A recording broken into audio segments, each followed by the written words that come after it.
Imaginez-vous au milieu d'un champ de bataille, désarmé, tandis que votre ennemi approche, l'épée au poing.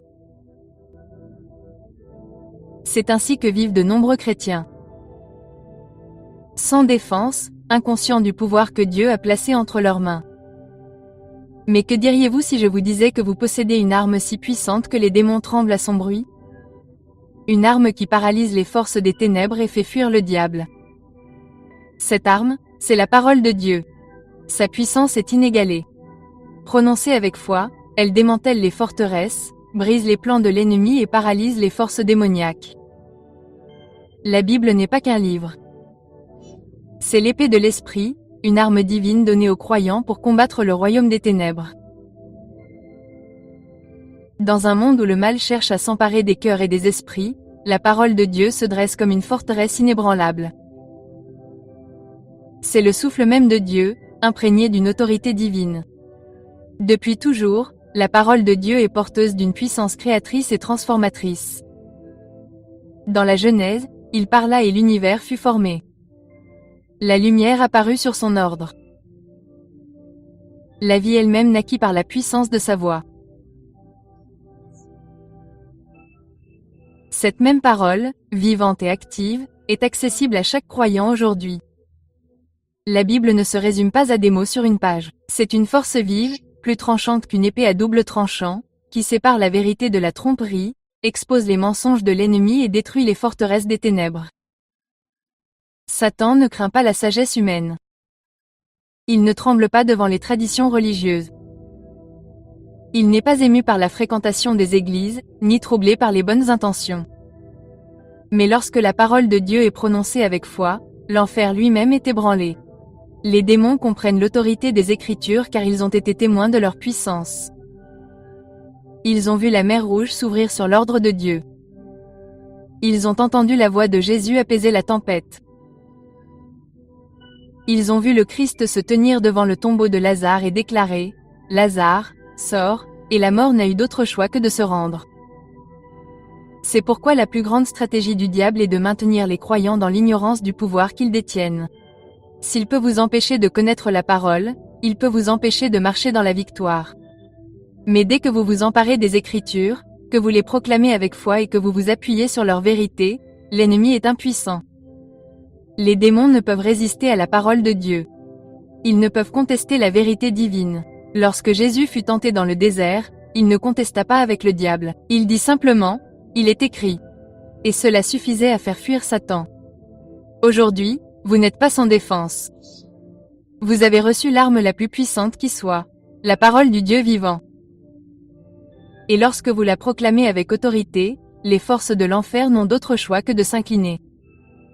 Le diable connaît la Bible mieux que la plupart des chrétiens. Il l'a étudiée pendant des siècles. Il l'a citée à Jésus dans le désert.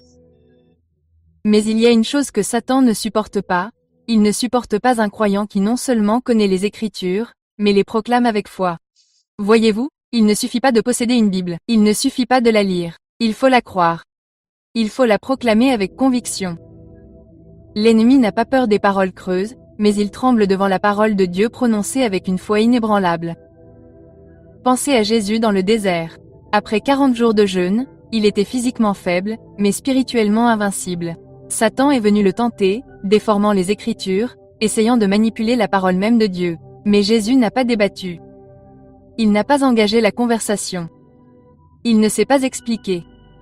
Il a simplement déclaré, « Il est écrit ». Et à chaque verset prononcé, Satan perdait du terrain jusqu'à n'avoir d'autre choix que de partir.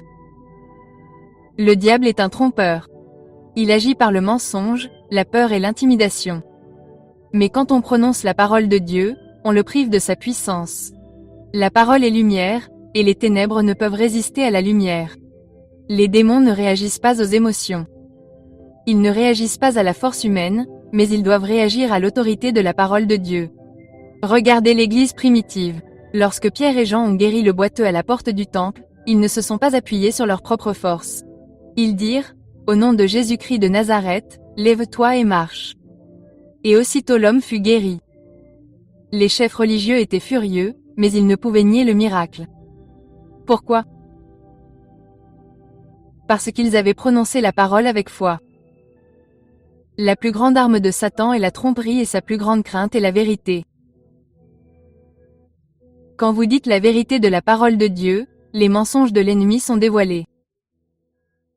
C'est pourquoi il essaie de vous empêcher de lire la Bible. C'est pourquoi il essaie de remplir votre esprit de doute, car il sait qu'au moment où vous commencez à déclarer les Écritures, son emprise sur votre vie est brisée. Aujourd'hui, je vous le demande. Connaissez-vous la puissance de la parole de Dieu? Croyez-vous ce qu'elle dit? La déclarez-vous sur votre vie, votre famille, vos difficultés? Car alors, les démons tremblent, les chaînes se brisent et la victoire est déchaînée. L'ennemi n'a pas peur de votre voix. Mais lorsque votre voix exprime la parole de Dieu, les forces de l'enfer n'ont d'autre choix que de reculer. Si vous deviez entrer sur un champ de bataille, iriez-vous sans armes? Affronteriez-vous un ennemi sans défense? Aucun soldat n'oserait faire cela. Pourtant, tant de chrétiens traversent la vie sans armes, inconscients d'être au cœur d'une guerre spirituelle. La Bible nous dit dans Éphésiens 6h17 que la parole de Dieu est l'épée de l'esprit. Ce n'est pas seulement un livre d'histoire. Ce n'est pas seulement un recueil d'enseignements moraux. Il parle de la ceinture de vérité, de la cuirasse de la justice, du bouclier de la foi et du casque du salut. Mais de toutes ces armures, une seule pièce est une arme, l'épée. Et quelle est cette épée? C'est la parole de Dieu. Une épée est faite pour trancher. Elle est faite pour frapper. Elle est faite pour abattre l'ennemi. Et c'est exactement ce que fait la parole de Dieu dans le domaine spirituel.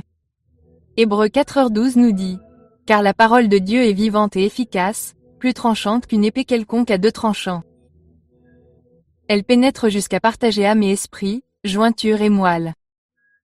Elle juge les sentiments et les pensées du cœur. » Cela signifie que les Écritures ne sont pas que des mots sur une page. Elles sont vivantes, elles sont puissantes. Et elles ont le pouvoir de détruire les œuvres du diable. Jésus lui-même a brandi cette épée lorsqu'il a affronté Satan dans le désert. Après avoir jeûné pendant 40 jours, Satan est venu le tenter, lui offrant nourriture, pouvoir et un moyen facile de revendiquer son royaume. Mais Jésus n'a pas débattu. Il ne s'est pas fié à ses émotions. Il a utilisé l'épée de l'esprit. 3 fois, il a répondu par les mêmes mots, il est écrit. Et chaque fois, Satan a été frappé jusqu'à ce qu'il n'ait plus d'autre choix que de diriger. Réfléchissez-y. Si Jésus, le Fils de Dieu, s'est appuyé sur les Écritures pour vaincre le diable, à combien plus forte raison devons-nous faire de même? L'ennemi attaque constamment. Il attaque par le doute, par la peur, par la tentation. Mais lorsque nous nous emparons de la parole et la proclamons, nous ne nous défendons pas seulement. Nous ripostons. Le problème est que trop de chrétiens laissent leur épée de côté. Ils possèdent une Bible, mais ne la lisent pas. Ils entendent les Écritures, mais ne les proclament pas. Ils ont une arme, mais ne l'utilisent pas. Et l'ennemi sait qu'un chrétien désarmé est un chrétien vulnérable. Mais lorsque vous prenez l'épée de l'esprit, lorsque vous remplissez votre cœur de la parole de Dieu et la proclamez avec foi, vous devenez dangereux pour le royaume des ténèbres. Lorsque vous ressentez la peur, brandissez l'épée. Dieu ne nous a pas donné un esprit de peur, mais de puissance, d'amour et de sagesse. Dans 2 Timothée 1/7, quand l'ennemi murmure des mensonges, riposte. Aucune arme forgée contre moi ne réussira. Ésaïe 54/17. Lorsque vous vous sentez faible, déclarez « Je puis tout par celui qui me fortifie ». Philippiens 4h13. Chaque fois que vous prononcez une parole, vous brandissez votre épée. Chaque fois que vous vous appuyez sur l'Écriture, vous réduisez à néant les mensonges de l'ennemi. La Bible n'est pas seulement faite pour être lue, elle est faite pour être proclamée, elle est faite pour être utilisée. Elle est faite pour être proclamée avec foi. Alors je vous le demande aujourd'hui, utilisez-vous votre épée ou l'avez-vous abandonnée? Car lorsque vous saisissez la parole de Dieu et la maniez, les démons tremblent, les chaînes se brisent et la victoire est remportée. Soumettez-vous donc à Dieu. Résistez au diable et il fuira loin de vous. Jacques 4/7. Ce verset est l'une des armes les plus puissantes du combat spirituel. C'est un commandement direct de Dieu, nous montrant comment rendre le diable impuissant dans nos vies. Beaucoup se concentrent uniquement sur la deuxième partie, résistez au diable et il fuira loin de vous. Mais remarquez la première partie, soumettez-vous donc à Dieu. C'est là que réside la véritable puissance. Vous ne pouvez résister au diable sans d'abord vous soumettre à Dieu. La soumission est le fondement de l'autorité spirituelle. En vous soumettant à Dieu, vous vous placez sous sa protection divine. Vous vous alignez sur sa puissance et cette puissance circule en vous. Mais si vous essayez de résister à l'ennemi sans vous soumettre, vous combattez par vos propres forces et c'est une bataille que vous perdrez. Voyez l'exemple de Jésus dans le désert. Lorsque Satan vint le tenter, Jésus ne s'appuya pas sur sa propre force humaine. Il s'appuya sur la parole de Dieu. Pourquoi? Parce qu'il était totalement soumis à son Père. Sa soumission lui donnait une autorité absolue sur le diable. Comparez cela avec les 7 fils de Kéva dans Acte 19. Ces hommes virent Paul chasser des démons et pensèrent pouvoir faire de même. Ils s'approchèrent d'un homme possédé et lui dirent, « Au nom de Jésus, que Paul prêche, je t'ordonne de sortir. » Mais le démon répondit, « Je connais Jésus et je connais Paul. Mais qui es-tu » Alors l'homme possédé les attaqua et ils s'enfuirent, battus et humiliés. Pourquoi? Parce qu'ils n'étaient pas soumis à Dieu. Ils cherchaient à user d'autorité, ce qu'ils n'avaient pas. La soumission est ce qui nous donne l'autorité. Lorsque nous soumettons notre vie à Dieu, notre volonté, nos projets, nos désirs, nous nous plaçons sous sa protection. Et sous sa protection, nous avons le pouvoir de résister au diable. L'ennemi ne peut pas atteindre un croyant totalement soumis. Mais résister au diable ne consiste pas seulement à dire non à la tentation. C'est une attitude active. Cela signifie rester ferme sur les promesses de Dieu. Cela signifie rejeter la peur, le doute et la tromperie. Cela signifie proclamer la parole de Dieu dans votre vie avec foi. L'ennemi tentera de vous intimider, mais il n'a aucun pouvoir sur un croyant soumis à Dieu et armé des Écritures. Lisez ce que dit le verset, « Résistez au diable et il fuira ». Il ne dit pas qu'il pourrait fuir. Il dit qu'il fuira. C'est une promesse de Dieu. Les démons n'ont pas le choix. Ils doivent fuir. Les ténèbres ne peuvent subsister là où la présence de Dieu est forte. C'est pourquoi l'adoration, la prière et la proclamation des Écritures sont si puissantes, car elles renforcent votre soumission à Dieu et envoient un message clair à l'ennemi. Vous n'avez pas votre place ici. Alors aujourd'hui, si vous voulez paralyser le diable, commencez par ceci, soumettez-vous à Dieu. Donnez-lui chaque partie de votre vie. Abandonnez-vous complètement. Puis restez ferme dans la foi. Résistez à l'ennemi et regardez-le fuir devant vous. Non pas à cause de votre puissance, mais à cause de l'autorité du Dieu que vous servez. La plus grande menace pour le diable n'est pas seulement une personne qui prie. Pas seulement une personne qui va à l'église, mais une personne qui s'abandonne pleinement à Dieu. Une vie abandonnée est une vie fortifiée. Une vie que l'ennemi ne peut ébranler, tromper et contrôler. Jacques 4/7 nous dit, « Soumettez-vous donc à Dieu. Résistez au diable, et il fuira loin de vous. » Nombreux sont ceux qui tentent de résister au diable sans d'abord s'abandonner à Dieu. Et c'est là qu'ils échouent. La victoire sur les ténèbres ne vient pas de la volonté humaine. Elle vient de l'autorité divine. Et cette autorité n'est accordée qu'à ceux qui vivent dans une obéissance totale à Dieu. Regardez Jésus au jardin de Gethsémanée. Le poids de la croix était devant lui. Et pourtant, dans son moment le plus vulnérable, il a prié, « Que ta volonté ne se fasse pas, mais la mienne. » Luc 22h42. C'était l'abandon total. Et grâce à cette soumission, il a vaincu le péché, la mort et l'enfer lui-même. Comparez cela à Adam et Ève. La domination sur la terre leur a été donnée. Mais dès qu'ils ont cessé de se soumettre à Dieu et ont choisi leur propre voie, ils ont perdu leur autorité. Le péché est entré et Satan a gagné l'accès. L'ennemi sait que lorsqu'un croyant marche dans l'obéissance, il n'a aucun pouvoir sur lui. C'est pourquoi sa meilleure stratégie est de vous détourner de la soumission totale, de vous accrocher à certains péchés, de garder certains aspects de votre vie incontrôlés, car cela lui donne une position. Pensez à un soldat au combat. S'il obéit à son commandant, il est sous la protection et l'autorité de son armée. Mais s'il ignore les ordres et s'aventure seul en territoire ennemi, il est vulnérable. Il en va de même dans le domaine spirituel. Lorsque vous vous soumettez pleinement à Dieu, vous êtes protégé, couvert et renforcé par son autorité. Satan ne craint pas les chrétiens tièdes. Il ne craint pas ceux qui ne servent Dieu qu'à moitié.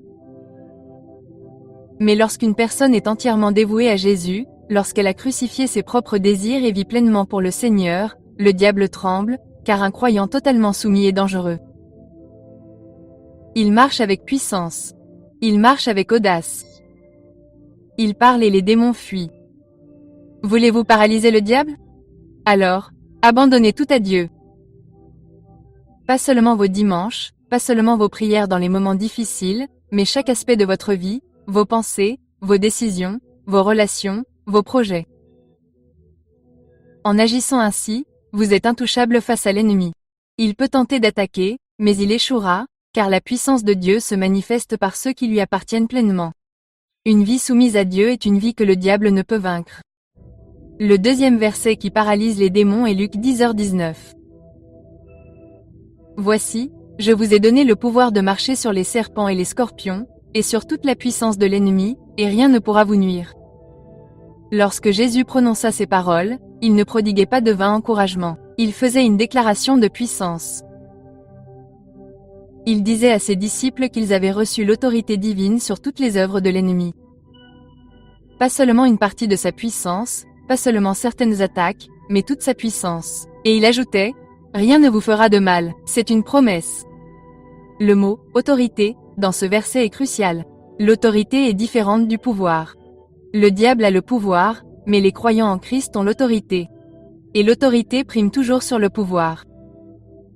Imaginez un policier au milieu d'une rue animée. Il n'a pas la force physique d'arrêter une voiture. Mais lorsqu'il lève la main, la circulation s'arrête immédiatement. Pourquoi? Parce qu'il a l'autorité. Le pouvoir du gouvernement tout entier le soutient. De même, lorsqu'un croyant se repose sur l'autorité du Christ, les démons n'ont d'autre choix que d'obéir. Jésus l'a prouvé tout au long de son ministère. Lorsqu'il rencontrait des démons, il ne les combattait pas. Il ne se lançait pas dans de longues discussions. Il commandait simplement et ils obéissaient. Dans Marc 1h25, il réprimanda un esprit mauvais en disant « Tais-toi et sors de cet homme ».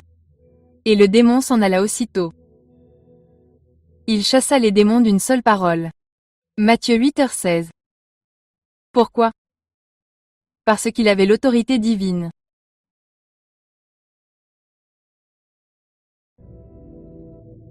Et voici le plus étonnant, Jésus a donné cette même autorité à ses disciples. Dans Luc 10, il envoya 72 disciples prêcher le royaume de Dieu. Ils revinrent stupéfaits, disant, « Seigneur, même les démons nous sont soumis en ton nom. » Luc 10h10. Ils avaient constaté l'impuissance de l'ennemi face à l'autorité du Christ. Mais voici la clé, il faut connaître et exercer cette autorité. Un soldat qui n'utilise pas ses armes est aussi vulnérable qu'un homme désarmé. De nombreux chrétiens vivent dans la peur, ignorant qu'ils ont reçu l'autorité divine sur l'ennemi. Ils laissent le diable les tourmenter par la peur, le doute et l'oppression. Alors que Jésus a déjà dit, « Je vous ai donné l'autorité ». Comment utiliser cette autorité? En annonçant la parole de Dieu avec foi. En vous appuyant sur ses promesses. En réprimandant l'ennemi au nom de Jésus. Quand la maladie survient, quand la peur s'insinue, quand l'oppression démoniaque s'installe, vous n'êtes pas obligé de l'accepter. Vous avez le droit de rester ferme et de dire, « Au nom de Jésus, je réprimande cette attaque. Elle n'a aucun pouvoir sur moi. » Et l'ennemi doit fuir. Les démons ne craignent pas un christianisme faible. Ils ne craignent pas les traditions religieuses, mais ils craignent l'autorité de Jésus-Christ exprimée par un croyant qui connaît leur identité. Aujourd'hui, vous devez reconnaître qui vous êtes. Vous n'êtes pas une victime. Vous n'êtes pas impuissant. Vous avez reçu autorité sur toute la puissance de l'ennemi. Alors, tenez bon, proclamez la parole, résistez au diable et regardez-le trembler devant vous. Car lorsque vous marchez sous l'autorité du Christ, l'enfer lui-même est paralysé. L'une des vérités les plus puissantes du combat spirituel est la suivante. La parole de Dieu est infaillible. Ce n'est pas un livre comme les autres. Ce n'est pas une simple sagesse ancestrale. Elle est vivante, active et imparable. Dans Ésaïe 55/11, Dieu déclare « Ainsi en est-il de ma parole, qui sort de ma bouche.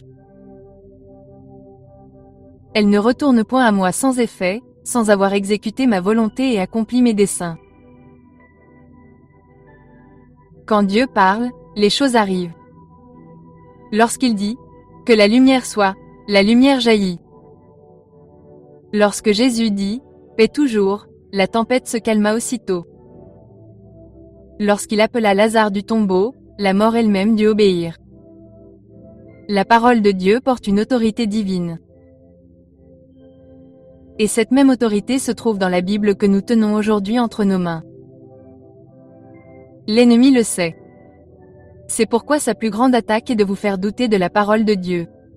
Dès le commencement, dans le jardin d'Éden, la stratégie de Satan consistait à déformer la parole de Dieu. Il demanda à Ève, « Dieu a-t-il vraiment dit ?» Et quand elle douta, le péché entra dans le monde. Aujourd'hui encore, il tente de convaincre les croyants que les promesses de Dieu ne sont pas pour eux, que sa parole est impuissante, que la Bible n'est qu'un vieux livre. Mais c'est un menteur. Ésaïe 48 déclare « L'herbe sèche, la fleur se fane, mais la parole de notre Dieu demeurera éternellement. » Chaque promesse des Écritures demeure vraie. Chaque verset fait toujours autorité. Chaque parole prononcée par Dieu s'accomplira. Jésus lui-même a démontré la puissance de la parole de Dieu lorsqu'il a affronté le diable dans le désert. Il n'a pas discuté. Il n'a pas négocié. Il a simplement prononcé la parole.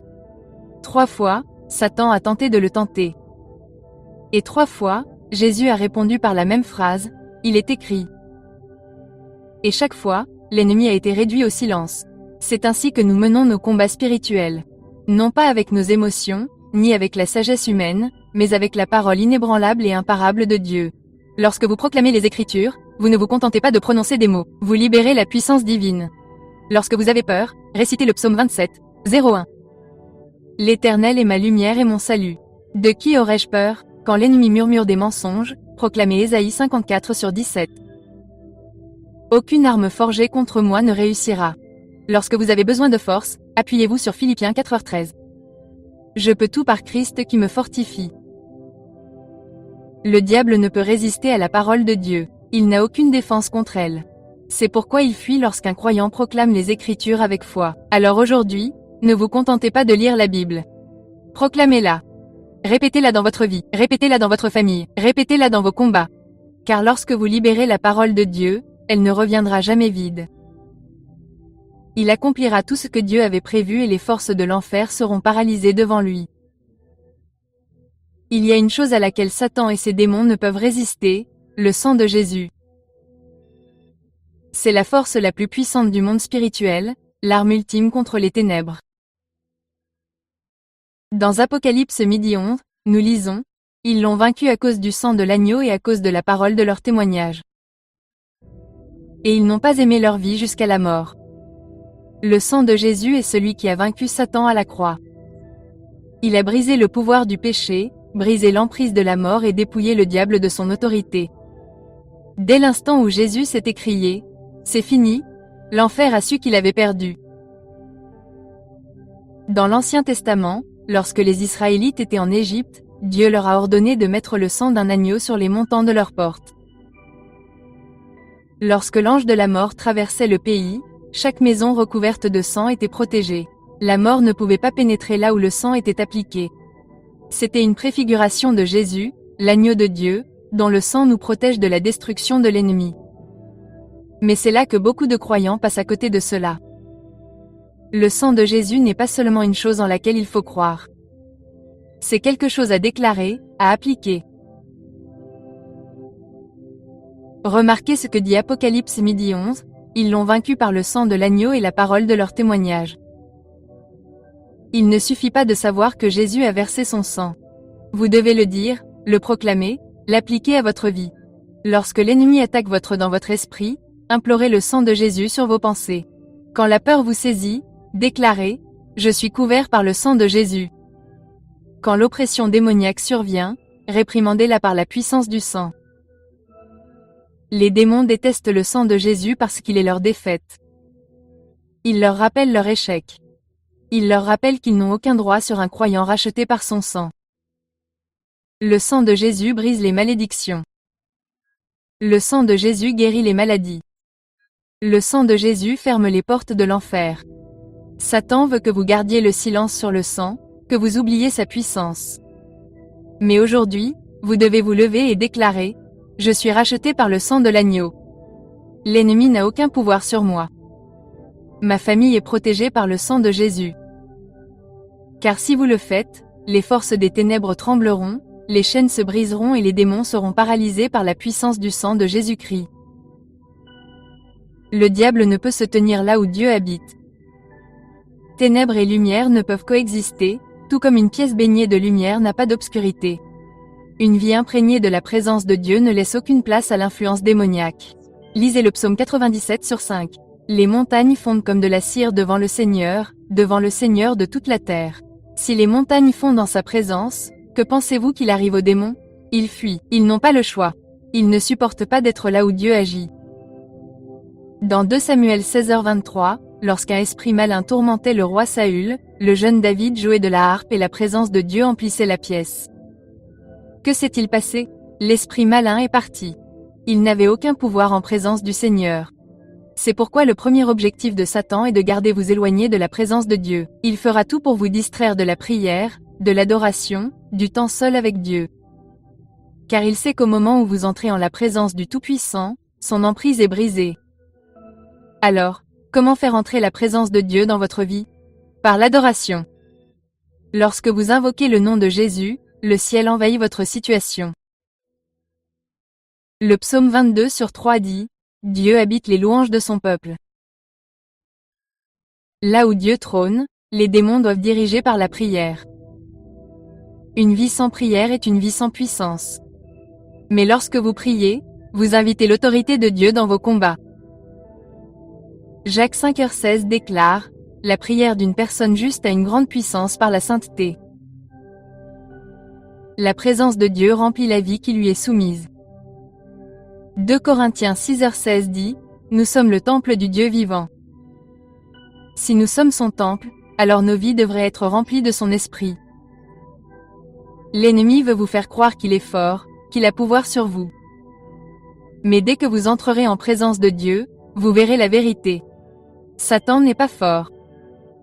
Il est terrifié par un croyant qui sait demeurer en sa présence. Alors aujourd'hui, invitez la présence de Dieu dans votre vie. Laissez l'adoration remplir votre foyer. Que la prière soit votre première réponse, et non votre dernier recours. Approchez-vous de lui et regardez les forces des ténèbres fuir, car aucun démon ne peut tenir devant le Dieu Tout-Puissant. Le jeûne est une arme spirituelle que beaucoup de chrétiens négligent, mais c'est l'un des moyens les plus puissants pour briser les forteresses démoniaques. Associé à la prière, le jeûne renforce l'autorité spirituelle et rend l'ennemi impuissant. Dans Matthieu 17h21, Jésus dit « Cette sorte de démon ne sort que par la prière et le jeûne ». Il parlait d'un démon que les disciples ne pouvaient chasser. Ils avaient l'autorité, mais il leur manquait quelque chose, la puissance spirituelle. Jésus l'a clairement expliqué. Certains combats nécessitent le jeûne. Pourquoi le jeûne est-il si important? Le jeûne affaiblit la chair et fortifie l'esprit. En privant votre corps de nourriture, vous entraînez votre esprit à prendre le contrôle. L'ennemi attaque par les désirs charnels, la tentation, la distraction et le péché. Mais le jeûne crucifie la chair et vous rend plus sensible à la voix de Dieu. Le jeûne vous humilie devant Dieu. Dans Jacques 4/6-7, la Bible dit que Dieu accorde sa grâce aux humbles et que si nous nous soumettons à Dieu et résistons au diable, il fuira. Le jeûne est une façon de dire « Seigneur, je ne compte que sur toi ». Et quand tu seras totalement soumis, Satan n'aura plus d'emprise sur toi. Le jeûne accroît le discernement spirituel. Lorsque Daniel jeûna pendant 21 jours, un ange lui apparut et lui révéla des vérités puissantes. Daniel 102-12. En jeûnant, votre esprit devient plus conscient des combats spirituels et vous gagnez en clarté et en sagesse pour vaincre l'ennemi. Satan ne veut pas que les croyants jeûnent. Il sait qu'un chrétien qui jeûne est un chrétien dangereux. Il sait que le jeûne brise les dépendances, détruit l'oppression démoniaque et libère une puissance surnaturelle. Alors, si vous êtes confronté à une bataille qui semble inébranlable, si l'ennemi attaque votre vie, il est peut-être temps de jeûner. Que ce soit un jeûne d'1 jour, de 3 jours ou plus, engagez-vous à rechercher Dieu avec intensité. Car lorsque vous jeûnez et priez, les chaînes se brisent. Les démons tremblent. Le royaume des ténèbres est ébranlé. Vous commencerez à marcher avec une autorité spirituelle qui rend l'ennemi impuissant. Il n'y a pas de plus grande force contre les puissances des ténèbres que le Saint-Esprit vivant en un croyant. Lorsque Jésus est monté au ciel, il n'a pas laissé ses disciples impuissants. Il a envoyé le Saint-Esprit pour les remplir de puissance et d'autorité divine. Dans Actes 1/8, Jésus a déclaré « Mais vous recevrez une puissance, le Saint-Esprit survenant sur vous, et vous serez mes témoins à Jérusalem, dans toute la Judée, la Samarie, et jusqu'aux extrémités de la terre. » Le mot « puissance » vient du grec donus, qui signifie puissance explosive et miraculeuse. Il ne s'agit pas d'une force humaine, mais de la puissance surnaturelle de Dieu qui habite chaque croyant. Satan craint le Saint-Esprit, car l'Esprit de Dieu est la même puissance qui a ressuscité Jésus d'entre les morts. Romains 8h11 dit « Si l'Esprit de celui qui a ressuscité Jésus d'entre les morts habite en vous, celui qui a ressuscité Jésus-Christ d'entre les morts rendra aussi la vie à vos corps mortels par son Esprit qui habite en vous. » Lorsqu'un croyant est rempli du Saint-Esprit, les démons ne peuvent lui résister. C'est pourquoi Jésus a commandé à ses disciples d'attendre le Saint-Esprit avant de commencer leur ministère. Ils savaient qu'ils ne pourraient pas combattre l'ennemi par leur propre force, ils avaient besoin de la puissance du ciel. Le Saint-Esprit donne l'audace d'affronter l'ennemi. Dans Actes 4h31, les premiers croyants étaient remplis du Saint-Esprit et annonçaient la parole de Dieu avec assurance. Sans crainte, sans hésitation, juste une confiance inébranlable. Le Saint-Esprit donne le discernement nécessaire pour reconnaître les attaques démoniaques. Dans Actes 16/16-18, Paul rencontre une esclave possédée par un esprit de divination. Par l'Esprit Saint, il reconnaît la présence démoniaque et la chasse. Sans la direction de l'Esprit, de nombreux croyants restent aveugles aux manigances de l'ennemi. Le Saint-Esprit vous donne la force de résister à la tentation. Dans Galates 5h16, Paul écrit « Marchez selon l'Esprit, et vous n'accomplirez pas les désirs de la chair. Je vous demande donc aujourd'hui, êtes-vous remplis du Saint-Esprit? Vous appuyez-vous sur sa puissance ou essayez-vous de combattre l'ennemi par vos propres forces? Si vous voulez marcher dans la vraie victoire sur les forces des ténèbres, vous avez besoin du Saint-Esprit. Vous avez besoin de son feu, de son audace, de son autorité. Priez maintenant. Seigneur, remplis-moi de ton esprit, rends-moi fort. Guide-moi, donne-moi la victoire sur l'ennemi. Car lorsque le Saint-Esprit est sur vous, les démons fuient. Les ténèbres tremblent et la puissance de Dieu se déchaîne dans votre vie. Mes amis, nous ne combattons pas pour la victoire. Nous combattons à partir de la victoire. L'ennemi a déjà été vaincu par le sang de Jésus, par la puissance de son nom, par la parole de Dieu et par le feu du Saint-Esprit. La Bible déclare dans Colossiens 2h15, « Ayant dépouillé les autorités et les pouvoirs, il les a livrés en spectacle, en triomphant d'elles par la croix. » Le diable ne veut pas que vous le sachiez. Il veut vous maintenir dans la peur, la faiblesse et le silence. Mais aujourd'hui, vous devez vous lever dans la puissance de Dieu et prendre position. Prononcez la parole de Dieu et les démons trembleront. Proclamez le nom de Jésus et l'ennemi s'inclinera. Invoquez le sang de Jésus et les chaînes se briseront. Soyez remplis du Saint-Esprit et les ténèbres fuiront. Ne laissez pas la peur vous retenir. Ne laissez pas l'ennemi vous convaincre de votre impuissance. Vous êtes un enfant de Dieu. Vous avez l'autorité. Vous avez le pouvoir. Vous avez la victoire. Dès maintenant, je vous mets au défi. Prononcez le nom de Jésus sur votre vie. Proclamez ses promesses sur votre foyer, votre famille, votre situation. Car lorsque vous le faites, le ciel s'ébranle et l'enfer tremble. Laissez cette vérité pénétrer votre esprit. Vous êtes plus que vainqueur par le Christ.